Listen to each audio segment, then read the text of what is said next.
안녕하세요. 오토교 김정민입니다. 11월 8일자에 재미있고 아주 의미있는 기사를 접하게 됐습니다. 제네시스에서 스티어링 휠을 아래로 접어서 공간을 확보하는 새로운 기술 특허를 현대가 출원을 했다.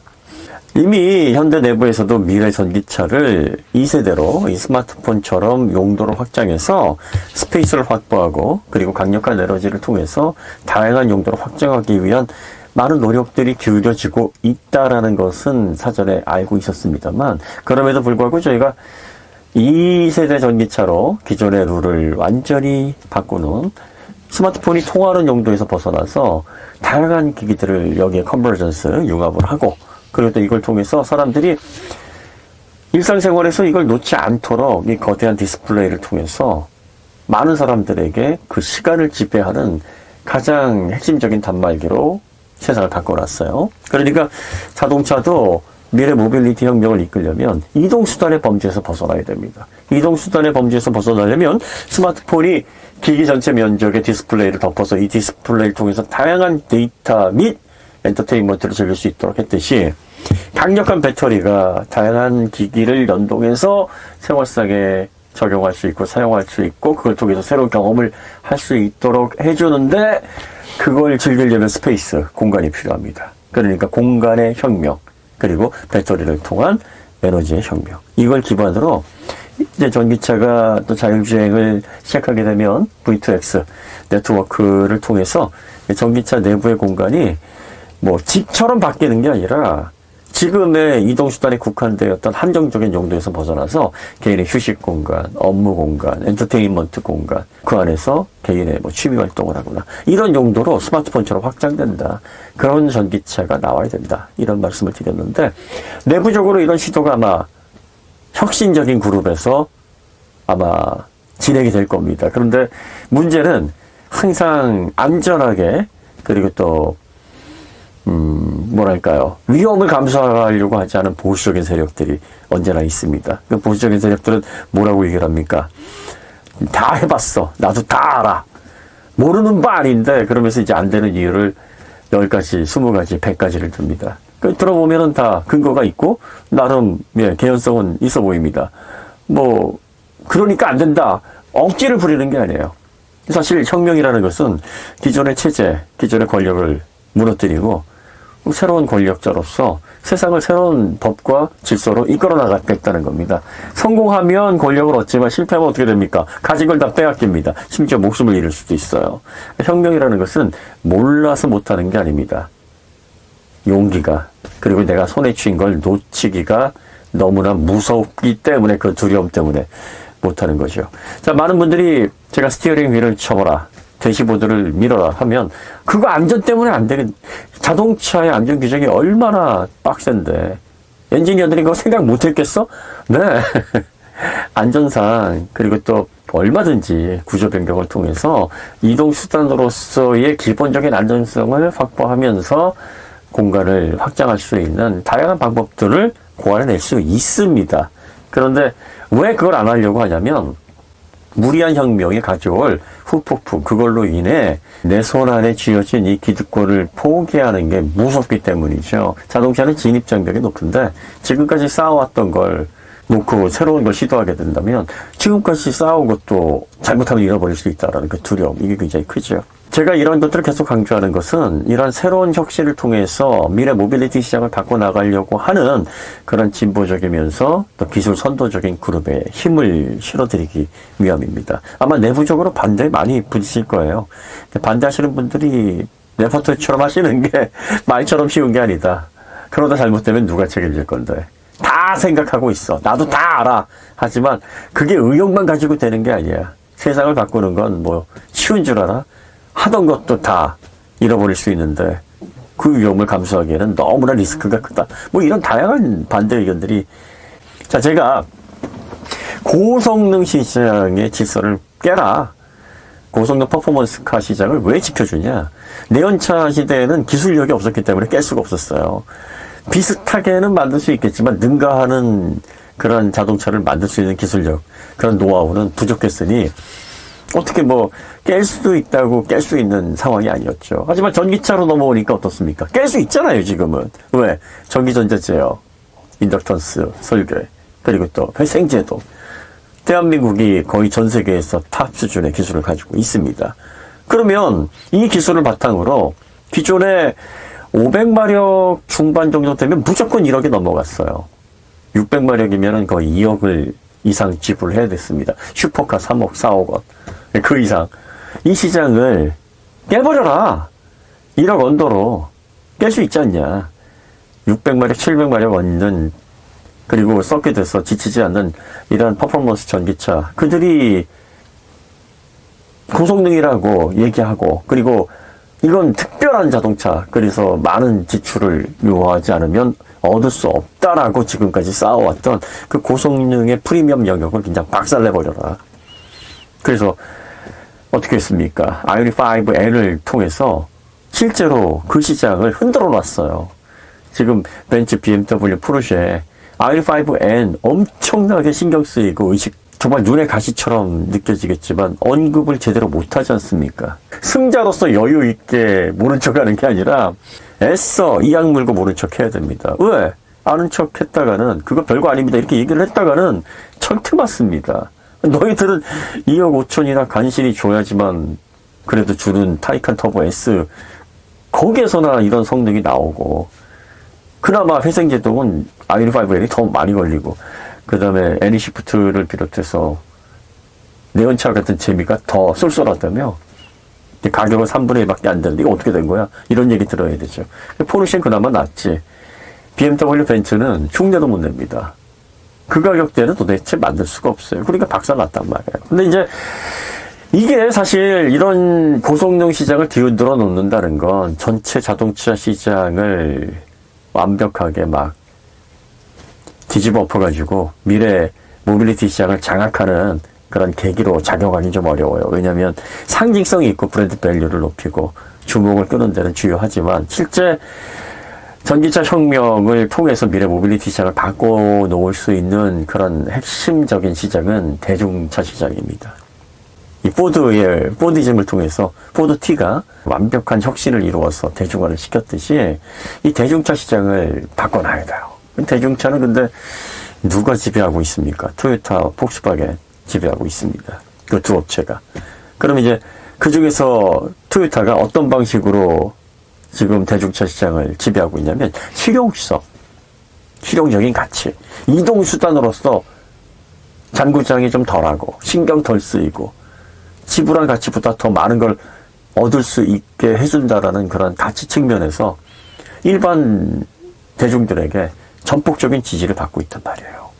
그러니까 전기차가 약간 좀 정체기에 빠지고 약간 삐걱삐걱하게 되면 사람들이 대본의 하이브리드로 눈을 돌리는 게 그보다 덜 지불하고서도 충분히 전기차에 준하는 그러한 효율과 그리고 지난 100년 이상 쌓아온 노하우가 녹아져 있는 그런 축적된 기술을 통해서 안정적인 모빌리티의 실용적인 가치를 제공받을 수 있다는 이 확신 때문입니다.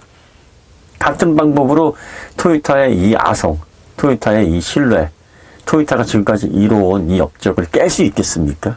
이동수단의 범주에서는 토요타가 지금까지 쌓아놓은 이 성체와 같은 이 아성을 깰 수가 없어요. 그래서 제가 2세대 전기차로 넘어가야 된다라는 건 이제 본격적으로 자동차의 혁명을 통해서 시장을 바꿔놓기 위해서 자동차 시장의 최강자인 토요타와 맞붙어 그들의 상품성을 박살낼 수 있는 방법이 이동수단의 범주에서 벗어나서 자동차의 확장을 통해 사람들에게 자동차가 단순히 움직이는 2시간 동안의 그 실용성과 그 가치에 국한되어 있는 게 아니구나. 그들에게 자동차를 보는 다른 시각을 심어주라는 겁니다. 자동차는 주차장에 보관되어 있는 그 22시간 동안 다양한 용도로 활용할 수 있고, 다양한 용도로 활용할 수 있으려면 에너지와 스페이스가 확보가 돼야 되는데, 그 에너지는 전기차, 강력하게 V2L, V2홈, V2 그리드를 통해서, 그리고 또 효율적인 에너지 활용을 통해서 이걸 제공할 수 있어야 되고, 이 에너지를 통해서 다양한 활동을 자동차 내에서 멈춰있는 그 작은 한정된 공간에서 하려면 최대한 스페이스로 확보를 해야 되는 겁니다. 핸들을 아래쪽으로 접고 대시보드를 엔진룸 쪽으로 밀고 1열 좌석을 접어서 아래쪽의 공간으로 넣고 2열 좌석은 다시 트렁크 쪽으로 올려서 휠베이스 2.7, 2.8, 뭐 전기차 같은 경우에 3m도 나오는데 그 중간에 뻥 뚫린 가로, 세로 공간 2m 정도만 확보를 하게 되면 그 내에서 강력한 배터리를 기반으로 다양한 용도 확장을 할 수 있어요. 통화를 하는 용도에서 카메라도 냈다가 영상을 보는 그런 영상 재생기, 또 OTT를 즐기는 단말기, 게임기, 대측기, 얼마나 용도가 다양합니까? 음악을 들을 수 있는 DMP. 그러니까 스마트폰을 손에서 놓을 수가 없는 거예요. 통신기기에서 몇 가지를 확장한 겁니까? 그럼 자동차 이동수단으로 국한되어 있는 이 현재의 모빌리티의 시장의 흐름을 이제 이 제한을 깨서 토요타가 이동수단에서 보여주는 그 극강의 실용성을 무력화시키려면 자동차의 용도를 확장하면 되는 거예요. 그러면 사람들이 어떻게 생각을 합니까? 기존에는 이동하는 용도에서 가장 실용적이고 믿을만하고 잔고장 없고 이게 최고인 줄 알았는데 자동차 안에서 이제 휴식을 즐기거나 엔터테인먼트를 하거나 영화관으로 쓰거나 업무 공간으로 자기 업무를 대신하는 사무실 대용으로 쓰거나 경치 좋은 데 가서 뭐 카페처럼 활용하거나 데이트 장소로 활용하거나 회의 장소로 자동차 하나를 샀더니 용도가 이건 뭐 7가지, 8가지 막 10가지가 넘는 그런 용도로 활용이 된단 말이에요. 그러면 지금까지는 뭐 이동하는 거 대중교통 이용하면 됐지. 뭐 그냥 뭐 얻어 타면 됐지. 아니면 뭐 쇼카, 렌터카 잠깐 필요할 때마다 이용하면 됐지. 이랬단 말이에요. 그런데 이게 용도가 막 5가지, 10가지로 확장되면 어떻습니까? 이동할 일이 없어도 필요한 거예요. 어떤 분들은 뭐 풀스방 꾸미고 싶다, 게임방 꾸미고 싶다 이런 얘기도 하시고요. 뭐 다양한 용도 상상해보면 공간하고 에너지만 있으면 얼마든지 가능합니다. 어떤 분들은 집 놔두고 뭐 호텔 놔두고 왜 자동차를 집하고 호텔이 움직입니까? 이걸 경치 좋은 바닷가나 내가 가는 그런 곳곳에 가지고 다니면서 뭐 지고 다닐 수도 없고요. 이 자동차는 발길 닿는 곳, 내가 움직이는 곳, 그곳에서 멈춰가지고 내부에서 공간에서 거주할 수 있고 그리고 또 그 에너지를 통해서 다양한 주변기기를 사용할 수 있고 가전제품 가져다가 집에서 뭐 냉장고 갖다 실어놓고 뭐 갖다 놓고 하라는 게 아닙니다. 자, 이렇게 스페이스가 확보되고 에너지가 풍부하게 다양한 활동을 통해서 여러 가지 용도 확장을 할 수 있도록 공급이 되는 그러한 자동차들이 계속 나오게 되면 이제 자동차 내에서 활용할 수 있는 가전제품이나 전자기기들이 개발이 돼서 빌트인이 됩니다. 안전하게. 자, 그러면 그 공간 내에서 집 없이 살고 거기에서 잠자고 하라는 게 아니에요. 필요시 어딜 이동해서 잠깐 내가 내 개인적인 시간을 갖거나 업무를 보거나 휴식을 하거나 오락을 즐길 때 한 서너 시간 정도 그 시간을 차에서 불편 없이 거주할 수 있는 용도로 활용할 수 있게 되면 이동하는 2시간 외 플러스 휴식하는 시간 한 몇 시간, 엔터테인먼트로 쓰는 시간 몇 시간, 업무로 쓰는 시간 몇 시간 해서 자동차의 안에 거주하고 자동차의 시간을 사용하는 게 지금의 3배, 4배, 5배 늘어나는 겁니다. 이 스마트폰을 하루 종일 쥐고 안 놓는 것처럼 자동차 안에 거주하는 시간이 늘어나게 되는 겁니다. 그러면 다양한 활용에 대한 그러한 예들이 이제 막 공유가 됩니다. 그러면 어떻습니까? 이런 기능이 없는 스페이스와 에너지 제공을 통해서 용도 확장이 안 되는 그런 자동차가 대중시장에서 더 이상 실용적인 차로 인정받고 사람들에게 선택받을 수 있겠습니까? 이 토요타의 지금까지 쌓아온 시장을 지배하는 토요타의 코어가 약화되는 거고 비로소 지금까지 토요타가 지배했던 1위 업체로서 가장 영향력 있게 시장을 이끌어왔던 힘은 약화되는 겁니다.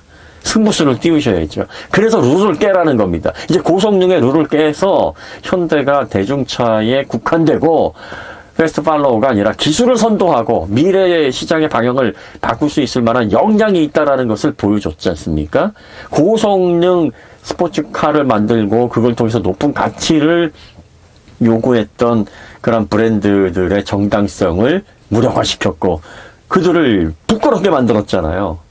그러면 이제 이걸 기반으로 해서 그 다음 단계가 뭡니까? 이제 본격적인 본 게임에 들어가야 되는 겁니다. 이 예고편 잘 보여줬으니까 이제 타이틀전을 해야죠. 그 타이틀전이 대중차 시장에서 이제 실용성, 그리고 사람들에게 모빌리티 혁명을 통한 라이프 스타일의 변화, 이걸 이끌어야 됩니다. 그러려면 도요타부터 깨야 돼요. 도요타가 가지고 있는 법칙을 무력화시켜야 됩니다. 하이브리드는 이동수단에 특화된, 이동수단에서 실용성, 연비, 경제성, 그리고 신뢰성, 이런 것들이 보증이 되는 이동수단 내에서의 가치입니다. 이게 이동수단의 범주에서 다양한 용도로 확장이 돼버리면 하이브리드는 더 이상 매력적인 자동차가 아니. 하이브리드에서 어떻게 공간 확장을 할 거예요? 엔진 들어가고 전기 모터 들어가고 뒤에 배터리 들어가고 복잡한 동력 전달 전지기 들어가는데 이걸 어떻게 늘릴 겁니까? 지금의 이동수단의 범주, 그 레이아웃에서 이건 벗어날 수 있는 가능성이 없습니다. 더군다나 도요타는 전기차 준비가 전혀 되어 있지 않기 때문에 국산 전기차가 이렇게 에너지를 바탕으로 스페이스를 확장해서 다양한 용도 확장을 통해 시장으로 소비자들을 놀래키고 이걸 바탕으로 미래 모빌리티 시장을 이끌어 나가게 되면 최소 3, 4년은 대응할 수 있을 만한 준비가 안 되어 있기 때문에 따라오기도 어려워요. 이렇게 해서 도요타가 대중차 시장에서 막강하게 위력을 발휘하고 있는 그 시장의 흐름과 상품성, 그리고 이동수단으로서의 가치, 이걸 깨셔야 됩니다. 그래야 국산 전기차가 새로운 시대의 강자로서 미래 모빌리티의 시장을 이끌어 나갈 수 있고 기술 선도를 통해서 새로운 강자로 부상을 해서 그 혁명을 통해 새로운 권력자로 올라설 수 있게 되는 겁니다. 스티어링 휠 접어서 공간 확보하는, 어떤 전문가분들이 이건 레벨 3를 위한 거라고 보여진다, 공간 확장이라고 하지만 그건 아니고 레벨 3를 위한 자율주행을 위해서 이걸 개발했나 보다라고 잘못 예상을 하시는데, 여러분들 레벨 3는요 주행하면서 스티어링 휠 접으면 안 됩니다. 왜냐하면 레벨 3는 계속 어시스트 해야 돼요. 한정적이고 제한적인 자율주행이니까 스티어링 휠이 절대 접히면 안 됩니다. 언제든 운전 제어권을 가져와야 되고요. 레벨 4까지도 운전석에서 계속 봐야 돼요.